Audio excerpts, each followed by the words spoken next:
Because even if my child or me or my wife doesn't directly benefit, I know other people are benefiting. Because it's not all about me. We're all Namibia together. Yes, yes. And I think the feeling of disconnection is what is causing the latest problems. Yes, yes. But exactly, now you see, maybe you're starting to understand where I'm coming from. Yeah. If we have that digital thing where we say, okay, people, let's be honest, we can't report on every single thing that we do. Yeah.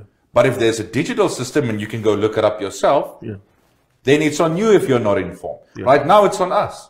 We're not doing the effort to get the information that we're supposed to the people who needs to know it the most. Yeah, yeah. But if I do have it available and you don't do your part to go read it, now we're talking about something different. Yeah, yeah. And even if it is there, because I do know there's a lot of news and coverage out there, but my question is how much effort has gone into realizing where are people actually going for information? Yeah. What is the biggest medium that people consume on? Yeah. Is it TikTok? Is it Instagram? Is it the phone? Is it a laptop? Is it still newspaper? Is it radio? Yeah. Yeah. You see, as a collective, every media space has sort of their idea, but as a collective, I don't think that data has ever been taken and said, let's look at the bigger picture here.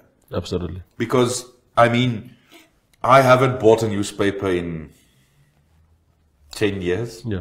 Sorry, newspaper companies. But I do look at their websites. I mean, I follow Sun, I follow Namibian, I follow all of these guys on my social media. So that's where I get my information. Yeah. But I don't see updates from SWAPO there. Yeah. Yeah. I see individuals posting, Yeah. Yeah. but nothing where I can go and say, look, there's a central thing here. There are small channels here and there, but nothing consolidated. So I can't blame people for saying, I'm tired of giving someone power and I don't know what they're doing with it. Yeah. Yeah.